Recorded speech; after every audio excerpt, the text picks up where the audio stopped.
Good morning. Disaster zone. Violent weather strikes the nation's midsection for a fourth straight day, killing at least 8. And more dangerous storms could be on the way today. Touchdown. A Mars probe makes a picture-perfect landing on the surface of the red planet. Will it find signs of life? And remembering the fallen, Americans at home and abroad pausing to remember all who have given their lives for their country. Today, Memorial Day, Monday, May 26, 2008. From NBC News, this is Today with Matt Lauer and Meredith Vieira, live from Studio 1A in Rockefeller Plaza. Good to see our troops there for Fleet Week here on the Plaza on this Monday, Memorial Day. I'm Natalie Morales. And I'm Lester Holt. Meredith and Matt are off today. You know, it's been like clockwork the last several afternoons. The afternoon comes along and the thunderstorms start, and then the tornadoes. They've been battering the nation's midsection since last week, and they just won't stop. They just won't stop. In fact, in Iowa alone, there were some 43 reports of tornadoes there. Severe weather has struck the Midwest every day since last Thursday, and today there could be even more violent storms all the way from Texas to New York State. We're going to have much more on that and track it all for you coming up in just a moment. Now, the political world still abuzz over Hillary Clinton's comments about Robert F. Kennedy, his assassination. She was making a point about historically how long presidential primary races have gone in the past, but she irritated a lot of people. Pundits have been weighing in. Will this have legs? Will it hurt her chances of perhaps becoming a vice presidential pick if Obama gets the nomination? We'll talk more about that coming up. And then switching gears and jobs somewhat. Last week, the team took on some of the world's most dangerous jobs, and there's our Matt Lauer facing off against a raging bull as a rodeo clown. We're going to show it all to you once more because we had so much fun with it the first time around. And we have the B-52s live on the Plaza getting ready to do a little rock lobster here. We named the Plaza the Love Shack for today. Big crowd out there enjoying the rehearsal. Can't wait to see that. But first, let's talk about those deadly storms in the middle of the country. NBC's Janelle Klein is in Hugo, Minnesota, where at least one person was killed. Janelle, good morning. Good morning, Lester. These are just some of the 150 homes damaged or destroyed by the tornado, a violent storm that killed a 2-year-old child. From the air, you can see what the twister did here in Hugo. Dozens of homes destroyed, the tornado literally ripping the roof off of one. We've lived in Hugo now for 21 years, and this is nothing like this has ever happened here. It was insane, like hail, like pea-sized hail, and then just rain flowing at least 70 miles per hour. Among the dead, a 2-year-old child. But officials say the human toll could have been much higher. A tornado siren went off 10 minutes before the twister tore through town, giving people time to take cover, including Hugo Public Works Director Chris Petrie, who took shelter in his basement with his wife and daughter. Hunkered down with my daughter first with a blanket on top of her and my wife on top of her, and me bear hugging around the both of them. Lasted about 30 seconds. Glass everywhere. I kept my wife and my daughter in the corner. Once it died down, I went up. The stairs were still intact to get upstairs, but that was it. 200 miles away in Parkersburg, Iowa, it was another scene of deadly devastation, with hundreds of homes destroyed. Up here's Parkersburg, may take a direct text. From the air, you could see firefighters searching through the rubble of home after home, looking for survivors. There are several fatalities. We're going to make another search here very soon. Officials in Parkersburg closed off the town for the night, sending a weary group of survivors to find shelter where they can. Goodness gracious! It's all part of a weekend of wild weather. These dramatic pictures shot by storm chasers on the ground when one of 8 tornadoes hit northern Oklahoma Saturday. From Colorado and Oklahoma to now Minnesota and Iowa, a deadly Memorial Day weekend, part of the worst tornado season on record. At this pace, we could expect to see over 1,800 tornadoes reported by the end of the year. Well, many of the people in this neighborhood are not home because of the holiday weekend and will get their first look at the damage and destruction as they return home today. Lester? All right, Janelle Klein, thanks very much. It's now 7:04. Once again, here's Natalie. Lester, thank you. And while today is a day of fun for families nationwide, it's important to remember what Memorial Day is truly about honoring the men and women in the military who have given their lives in service of their country. Just today, another coalition soldier was killed in Iraq. NBC's chief foreign correspondent Richard Engel is in Baghdad. Richard, good morning. Good morning, Natalie. On bases like this one, Memorial Day is deeply felt. Soldiers say it is about remembering and honoring the at least 4,081 troops who have died so far in Iraq.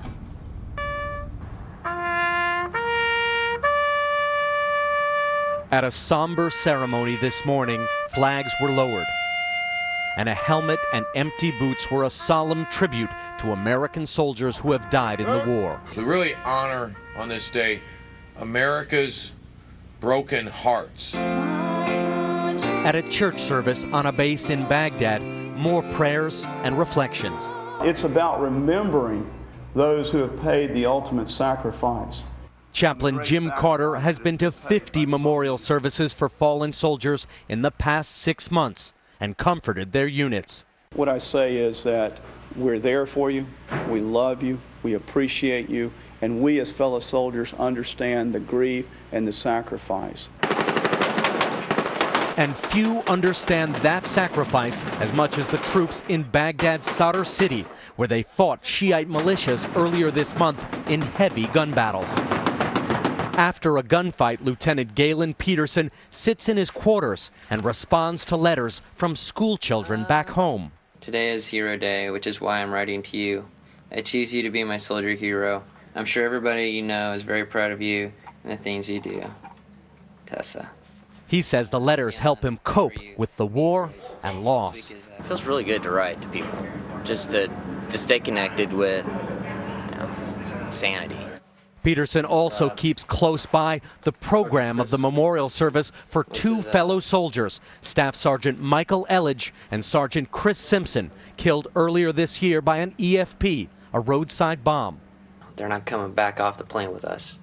They've already gone home to their families in a way that I never, ever wanted to have happen.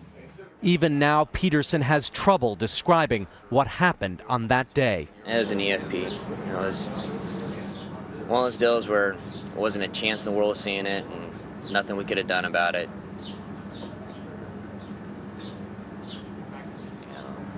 Rarely will a man die for another man, but these men would give their life in a second for each other. And that's how close they are. And you just can't really put it into words very well. Many soldiers find it difficult to talk about loss. For some, losing a fellow soldier can be as difficult as losing a member of their own families. Natalie? Richard Engel in Baghdad. Thank you, Richard. Admiral Mike Mullen is the chairman of the Joint Chiefs of Staff. Admiral Mullen, good morning to you, sir. Good morning, Natalie. As we pause to remember those who have fallen this Memorial Day, what is your message to the troops and to the families who still have loved ones serving abroad? Well, they are the best troops that I've ever been around in my almost 40 years. They are serving a noble cause and serving it exceptionally well. And their sacrifices are sacrifices we all need to remember. Those who are serving and those who have been lost, serving in these wars and in the wars throughout our history.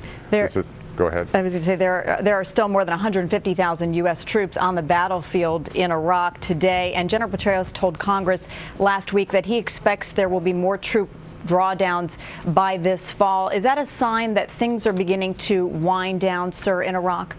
Well, I'm not sure I'd describe it as winding down. Security is better, and we've made some progress politically, economically. And General Petraeus in his testimony talked about the possibilities. He's been very clear, though, that any additional withdrawals will be tied directly to conditions on the ground, and he would make an assessment sometime this fall. On Saturday, U.S. Ambassador Ryan Crocker said, "You're not going to hear me say that al-Qaeda is defeated, but they've never been closer to defeat than they are now." Do you agree? Are we closer to defeating al-Qaeda in Iraq? I think that's a fair assessment. They remain, however, a very lethal enemy, very dangerous, and they're certainly not gone. But we've had them on the run now for the better part of several months, and we will continue to press. Meanwhile, Admiral Mullen, you have written an open letter to our men and women in service in the coming issue of Joint Force Quarterly, and you ask them not to engage in politics given this election season. Why did you feel that was important to remind them? I think it's really important for all of us who serve to one, recognize we certainly have our rights, and it's important to vote, and our personal opinions are exactly that. They're our opinions, but to be able to participate publicly and to express those opinions puts the military in a position where it is not neutral or not apolitical. And I think it's really important that we remain apolitical, and this is a particularly poignant time because of the political season that we're in right now. All right, well, Chairman of the Joint Chiefs of Staff, Admiral Mike Mullen, thank you so much for your time this morning. Thank you, Natalie. And it is 7:10 right now. We want to get a check of the other top stories of the morning. For that, we're going to turn it over to my Weekend Today partner, Amy Robach of the News Desk. Amy, good morning. Hey, good morning, Lester. Good morning, Natalie. Good morning, everyone. Today, a NASA spacecraft is dazzling scientists with photos being sent back from Mars. Last night, the Phoenix Mars lander made a successful soft landing on the planet's North Pole after a nearly flawless descent. Scientists on the ground were ecstatic. Almost immediately, it started sending back pictures, and during its mission, Phoenix will dig through layers of soil to look for water and any other indications of conditions that might support life. Well, more aftershocks in China killed at least 8 people on Sunday, and today, 2 weeks after the massive earthquake in Sichuan province, officials raised the known death toll to more than 65,000. Well, still another new high today for gas prices. AAA says the average price for regular is now almost $3.94 a gallon. That is up 35 cents in just a month. And it was a close call Sunday for crew members on a big cargo plane in Belgium. It crashed and broke apart after the pilot tried to abort taking off from Brussels, stopping just short of a residential area. All of the crew members survived, but 4 of them were slightly hurt. An unusual blessing Sunday at the Vatican, where thousands of bikers showed up to be greeted by the Pope. The bikers were trying to raise awareness about safety on Italian roads. And Scott Dixon is celebrating Sunday's win in the Indianapolis 500. He is the first racer from New Zealand to win it.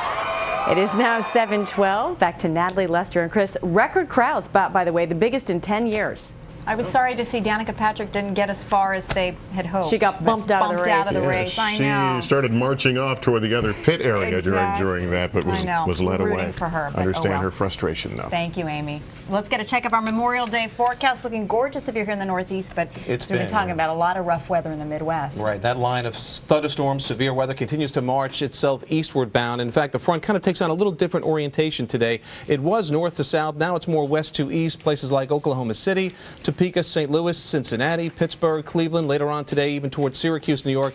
Watch out for some severe thunderstorms with large hail, damaging wind, and possible tornadoes as well. Latest radar picture.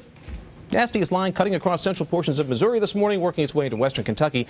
But again, as the day heats up, the atmosphere becomes more unstable, so the showers and thunderstorms become more severe. Rest of the country, some showers and storms over the southeast. Pacific Northwest still cool and a little bit on the damp side. All right, Chris, thanks. Now to the race for the White House, and Hillary Clinton taking a lot of heat for a comment she made about Robert F. Kennedy's assassination. At first, she said she was sorry. Now she's fighting back. NBC's Andrea Mitchell has the details. Andrea, good morning. Good morning, Lester. Hillary Clinton is defiant, no longer apologizing for a comment Barack Obama called unfortunate. In fact, her advisors are accusing the Obama campaign of deliberately inflaming the situation. In Puerto Rico, which votes next Sunday, Clinton was back on the offensive, taking a break with supporters and defending her decision to stay in the race until the primaries are over. If I had listened to those who had been talking over the last several months, we would not be having this campaign in Puerto Rico today. But superdelegates may soon cut off her options. Former President Jimmy Carter, uncommitted but expected to endorse Obama, said she should quit after the final primaries next week. And I think a lot of the superdelegates will make a decision announced quite rapidly after the final primary on June the 3rd. I think at that point, it'll be time for her to give it up. And one day after Clinton's hometown newspaper, the New York Daily News, among others, condemned her gaffe about Robert Kennedy's assassination. My husband did not wrap up the nomination in 1992 until he won the California primary somewhere in the middle of June, right? We all remember Bobby Kennedy was assassinated in June in California. She fired back, vowing to stay in the race and defending the assassination remark, telling the paper, Almost immediately, some took my comments entirely out of context and interpreted them to mean something completely different and completely unthinkable. Clinton campaign officials now seem to be blaming Obama for the controversy. And, you know, the Obama campaign inflamed it by putting out a press statement immediately on it. While Clinton's husband complained that people are trying to drive her from the race. Nobody told Ted Kennedy he should drop out in 1980. Nobody told Jesse Jackson he should drop out in 1988. And I've never seen anything like it. I've never seen a candidate treated so disrespectfully just for running. Obama ignored the controversy Sunday, filling in for the ailing Senator Edward Kennedy as the commencement speaker at Wesleyan University, with a call to service echoing John F. Kennedy. But after today, you have no excuses. I am asking you, and if I should have the honor of serving this nation as president, I will be asking again and again in the coming years. A proud moment for Ted Kennedy's wife, Vicki, whose daughter received her diploma. An emotional time for Kennedy's son, Congressman Patrick Kennedy. We may disagree. While the Democrats struggle with political divisions and family tragedy, Republican vice presidential hopefuls left John McCain's weekend gathering in Arizona. McCain is grappling with his own problems. Criticism about former lobbyists on his staff, an unpopular president, and controversial figures even loosely connected to his campaign, such as Karl Rove. As both McCain and Obama now start reviewing possible running mates, Hillary Clinton's controversial remarks have made it less likely that Obama will reach out to her to form a ticket if he is the nominee. Lester? Andrew Mitchell, thanks. Former presidential candidate Pat Buchanan is an MSNBC senior political analyst and the author of a new book, Churchill, Hitler, and the Unnecessary War. And Pat, good morning. Good to have you here. Good morning, Lester. Good to see you. We're going to talk about the book in a moment. Let's talk more about Hillary Clinton. Let's take her at her word that she meant no ill will by the Robert Kennedy comment. Does this now take her out of any consideration as a VP candidate if Obama gets the nomination? I disagree with that. It's an unfortunate statement. She regretted it, and she's being pounded for it. But look, if Obama goes to that convention and he's 10 points behind, he needs someone to carry Pennsylvania, Ohio, West Virginia, and Michigan and help him in Florida. I mean, she's got an army of 17 million. You can never say she's out of contention. You buy into the whole dream ticket notion that this isn't... It's, you know, I don't need to call it a dream ticket. They got armies of 17 million voters when they go to the convention. The natural thing is, why don't we pull them together? Did the Obama campaign play it both ways here with regard to this controversy? At first it was, we can't believe she made these comments. The next day it was, hey, no harm, no foul. I think Obama handled it pretty well. He said, I understand how mistakes like that are made. But look, it was an insensitive thing to say, even if you're talking about folks not dropping out in June. There was an article in this weekend's New York Times about the McCain campaign. Some disorganization, resignation, some thought among senior Republicans that, listen, you're not taking advantage of this turmoil in the Democratic race to the level you should. Do you agree with that? I agree with that. Basically, I think McCain can win this race. Obama's got real problems with with Appalachia, with the white working class folks, and in bringing Hillary's army to him.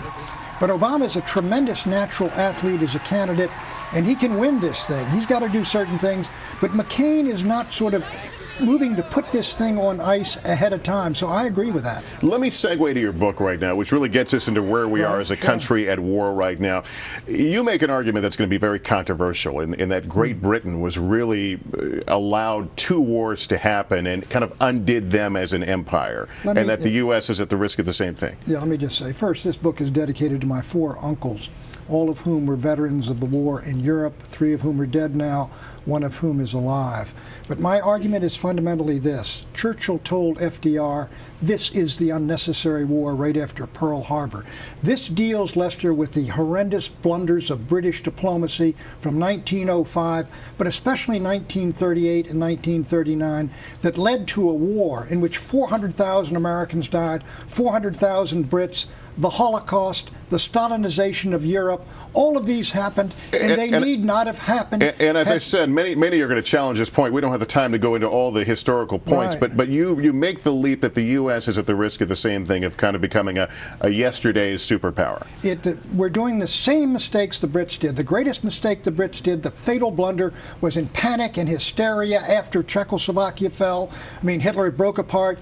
The British gave a war guarantee to Poland They could not defend Poland. They had no intention of helping Poland, but they said, if you defy Hitler, we'll declare war on him. We're doing the same thing. And you believe this country sees every threat as the same, as everything's a 10-alarm fire? Every time, Lester, you and I know it, every time there's a crisis, it's another Munich. We got to stand up. We can't appease. Bush uses that same word. They have no understanding of the blunders of the British Empire that led from the greatest empire on earth in 1914 to an island dependency of the United States in 1944. What happened in 3 decades to collapse the British Empire and finish it forever as a world power? No empire has ever gone down like that. It's a lot to explore. Hopefully at another time we'll get deeper into it, but a very interesting premise. In the book, it's Churchill, Hitler, and the Unnecessary War. Pat Buchanan, always nice to have you stop by. It's a pleasure, Lester. Good to see you. We'll have much more ahead on this Memorial Day, but first, this is Today on NBC.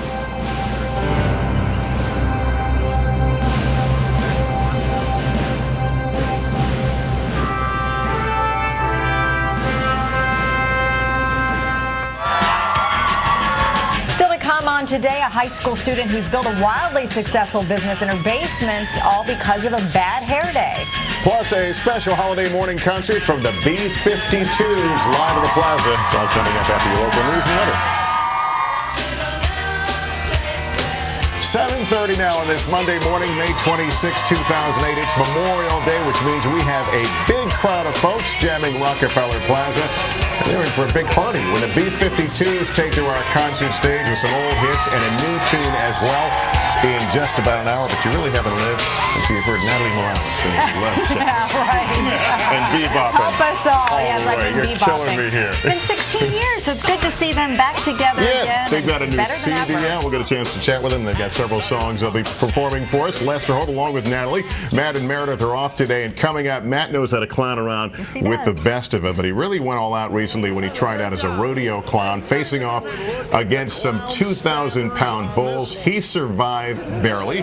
We're going to take a look at that and how it went, and my guess is he's probably eating salad at the barbecue today and not beef ribs. So we'll have that. It looks like a lot of fun, but it really is very dangerous what they do. In the barrel. We're going to take a look at that coming up. Then also something you don't have to worry about, bad hair days. We've got a story of a teenager who actually turned a hair disaster into a booming business. Her mom even gave up a 6-figure job to work for her daughter, and the sister helped out too. We're going to learn the secret to this young lady's success coming up. And later, if you don't have $1 million business or even a regular paycheck, we're going to help you stay afloat in this struggling economy. And speaking of staying afloat, we have got an incredible story you likely heard about over the weekend. We're going to bring you the story of the 2 divers who survived a night at sea on Australia's Great Barrier Reef when their boat left them stranded. Amazingly, they lived for 19 hours in shark-infested waters. There's the rescue pictures. We've got an exclusive interview with them. It happens tomorrow in our studio right here on Today. It's an unbelievable story, though. First, though, have you ever wondered what it would be like to go back in time? NBC's Donna Friesen met a man who's transported himself into the distant past, and he's using his nose to lead the way. Known as the Indiana Jones of the perfume industry, David Pybus scours the globe for lost fragrances of the ancient world.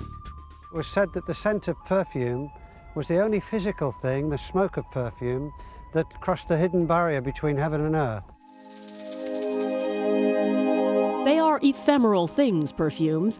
Once released, they disappear, unless they are trapped, like they were in the tomb of Tutankhamun. Amidst the looted treasure were remains of precious ointments and incense. The formula of one was written on the walls of a temple, and from it, Pybus recreated the scent of ancient Egypt. So this is Ankh, the scent of Tutankhamun. It's exotic, it's spicy, it's spice markets and deserts and heat. The Ankh means life, everlasting life, and the pharaohs believed as well that good perfume and ointments gave you everlasting life.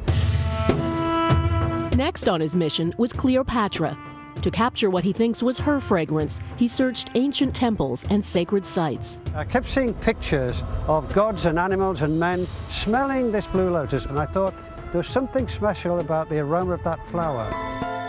Like a modern detective, he uses a variety of techniques. Scientists, and we can look at the spectrum of each, who can make a chemical fingerprint of a scent, and expert perfumers known as noses. the warmth there, the richness. This is Cleopatra's scent. It's lovely and floral and watery and calming. From the fiery eruption of Vesuvius, another fragrance is reborn. Buried in lava-drenched Pompeii was a perfumer's house. Pybus explored the ruins and from remnants in the storeroom created Pyxis. So this is the lost scent of Pompeii. It's floral and rose and jasmine, like a garden, Mediterranean. His next quest takes him under the ocean to the wreck of the Titanic and vials found in a perfumer's bag that went down with the ship. It literally came out smelling of roses, and my heart went like a Bugs Bunny cartoon. I thought, my goodness me, we just need one drop in order to recreate those fragrances. A man obsessed with searching for scents, lost in time. For today, Donna Friesen, NBC News, London. And we just happen to have a few samples. Which is yours? This is Nenufar. This is the scent of Cleopatra, which I guess the keynote is a blue lotus flower. I think it smells beautiful. Good, but more Very importantly, fresh. on these notes, Yes. It says, I love this about this, it says, Blue Lotus was known to have hallucinogenic or narcotic properties. So it's working for you, Lester. Well, do me a favor, don't wear that in the airport. And mine is Ankh. And that's the King Tut's. Sexy? Very masculine. This is actually unisex, right? Yeah. But anyway, it is very not masculine. cheap, $120. No, I know. These probably will sell. I mean, they probably will do very well. Around that here. whole historical aspect. It's getting ripe in here. Let's get a check on it's kind of the clash of the pyramids. Anyway, let's get a check on the weather for Chris Cimino in for Al this morning. Hey, Chris. At least, Lester, you didn't say it smells like chicken. All right, we've got the Love Shack being built here behind me by brick, apparently. Build with brick, they say. Big day to head to the beach up and down the East Coast today on this Memorial Day. Some cool water temperatures, so let's check them out. Take a flight in our Today Show plane. Jones Beach only 58, Cape May 59, off the Maryland and Delaware coast in the 60s, Virginia Beach 61. These are the water temperatures now. Cape Lookout at 72. It's getting better. 75 Wilmington, and the further south you go, Hilton Head 76, and all the way off the coast of Florida. Daytona Beach 79 and 80 Vero Beach, even in the low 80s in Fort Lauderdale, and up and down the East Coast some pretty good weather. However, severe weather possibility again draped across portions of the Midwest, the Ohio Valley this afternoon into this evening. Be on the lookout for that. West Virginia!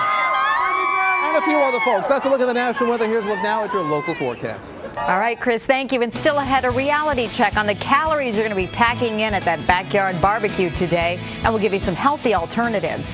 But up next, Matt risks life and limb as a rodeo clown right after this.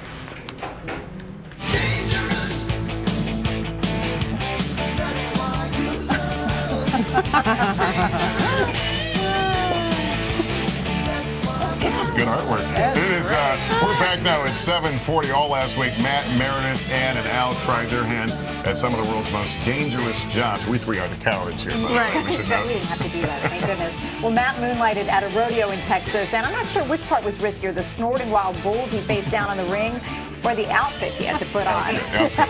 For him. Imagine the job of a bull rider. Oh! Every night he straps himself to a raging beast, gets tossed around like a rag doll, and pitched into the dirt. Get out of there! What could be scarier? Ouch. Well, how about the guys charged with protecting that cowboy? The rodeo bullfighters and barrelmen, who head into the fray, planting themselves in front of the bull so the cowboy can get away. It's a dangerous game. If they attack you, they can kill you. Oh, no. People that call me crazy are most generally right. Others call barrelman Leon Coffey a clown, but it's no joke that after 35 years in the rodeo, he can't think of a body part he hasn't broken. I was going to say my heart, but it got broke too. Of course, he wasn't laughing when it stopped 5 times in one night after a crushing blow. The next day, I was fine. And back to work. I'm about right. That's good. The perfect coach for my stint as an apprentice barrelman at the Houston Rodeo. And apparently this is the guy who's going to keep me safe. Hey, Leon, how are Hello, you? sir. How you Good to doing? see you. I'm fine. So this is my office for tonight? It's a corner office. This thing is sound? Oh, yeah, it's very sound. How big are the bulls? Oh, they'll be about that high. How much do they weigh? Anywhere from 1,500 to 2,000. 2,000 pounds? I'll ask the question again. Has this been checked?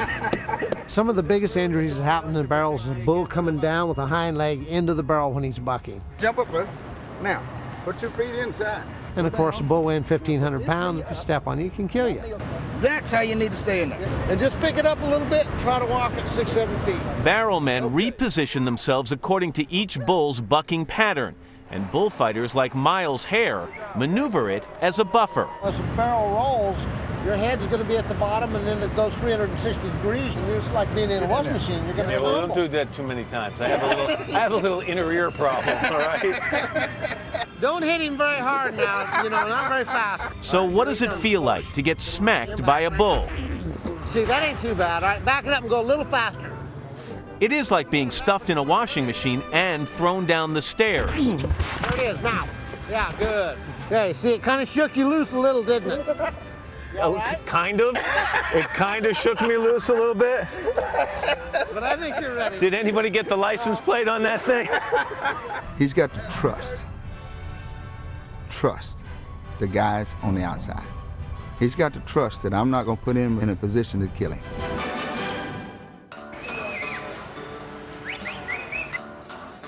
These are the bulls that I'll be facing in the barrel tonight. Sure, I could obsess about my impending death, but the rodeo had started, and I need wardrobe and makeup. You have a sick sense of humor. You have a very warped sense of humor. We have no mercy in here. I told you you'd miss your mouth with that lipstick. Now close your eyes and hold your breath. What are we going to call me? The Beast from the East. I look more like the belle of the ball. What are you laughing at? After taping up my weak spots, could you tape some around here too? We're off to energize the crowd. This is my twin brother. And they pretty much have no idea who I am. Matt Lauer? Yeah, that's the second person who said that. Get up! All right, here we go. And Leon's getting a little help tonight. Got a young man that's an apprentice. I swore I wouldn't dance, but when 60,000 people want a show, you give them a show. Everybody wants to dance with the rookie. Woo! There are at least 10 bulls every night, and the rider has to stay on for 8 seconds. He's ranked on form and difficulty. As my mentor faces some of those bulls, my confidence is growing. And then comes a bull named Rodeo Red, who takes a run at the barrel and Leon. As Miles and Leon, I hope his apprentice is watching. No! Oh, that could have hurt. No! That is not what I wanted to see. No, it's not. I'm about 50-50 whether I want to get in that thing right now. Maybe make that 70-30 again. You want to stay in there? Good luck. After a quick glance at my life insurance policy, Got a special guest here tonight. He's trying to learn how to be a barrel man and a rodeo clown. I head in. He claims he's getting water out of the ceiling. What are they calling him, the Beast from the East? First, we warm them up with some rodeo shtick. Yeah, uh-oh, Leon's tasting him. Now, we're going to see what kind of barrel man he could be. And the bull, oh, this is a bad dude. Breathe, breathe, breathe. The Beast from the East, you better hang on. Oh, look at that. The rider's tossed immediately, but the first bull just threatens. Close. I need a drink. I need a stiff drink. Get ready to get on down. Get ready to get on down. He's still smiling. Oh, and look at the clown stabbers on this one. I have no spit left.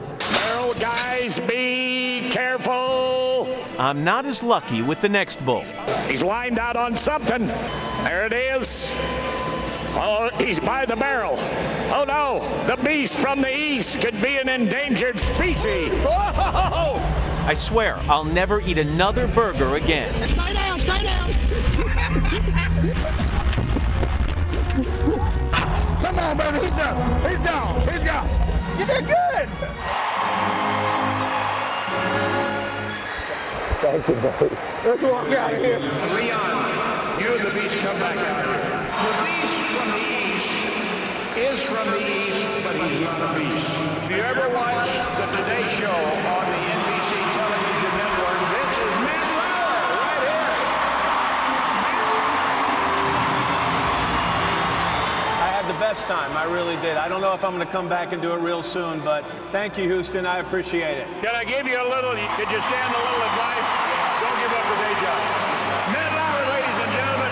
And that's a promise I'll have no trouble keeping. Oh my God, I need a water.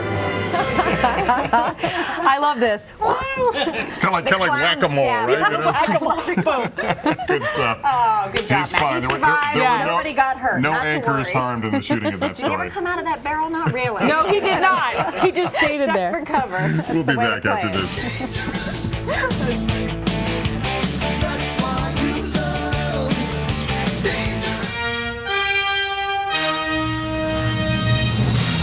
Today's American Story with Bob Dodson comes from Williamstown, New Jersey, where a teenager is proving that necessity is the mother of invention.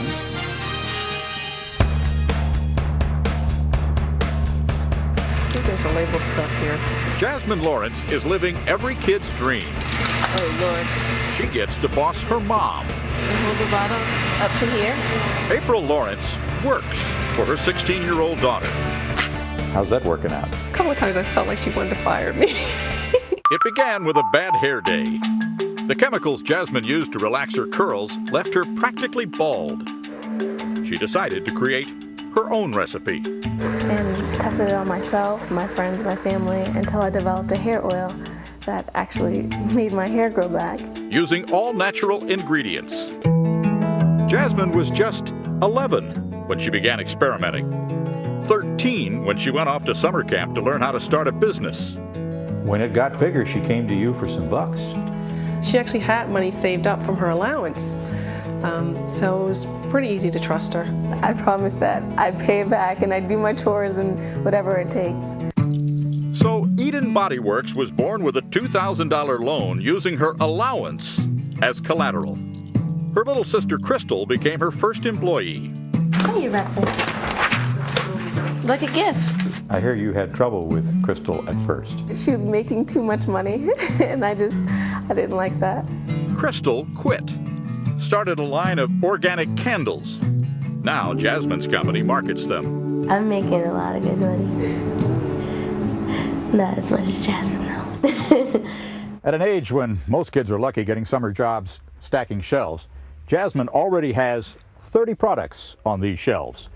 She signed a distribution agreement with Walmart, plans to take her brand worldwide.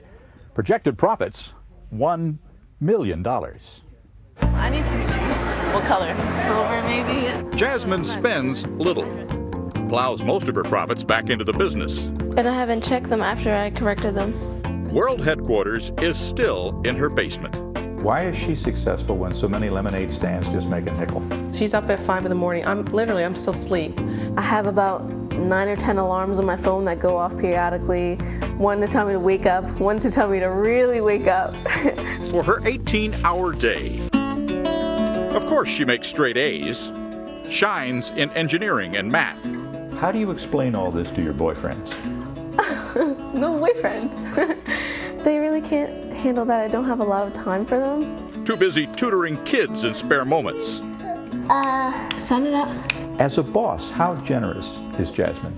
I left a 6-figure job to work for her. April negotiates contracts. I looked over the invoices that you sent me. But in all things business, her daughter is in charge. I definitely know where the line is between mom and employee. Just because she's my boss, I still have to be a parent. When we're working, and when we're off work, it's do your chores. After all, Jasmine is part of a big family with a single mom. A lot of people say you're a great mom and you did something really special to raise a child like that. And I've raised all my children the same. Jasmine just seems born to make a buck. Her and her sister were actually taking their Christmas toys and leasing them to other kids in school. Batteries not included. I hope you like the new peppermint tea tree products. For today, Bob Dodson, NBC News, with an American Story in Williamstown, New Jersey. Great story. And still to come this morning, cutting the fat out of the holiday barbecue. And we got the B-52s live at the plaza, but first, your local news.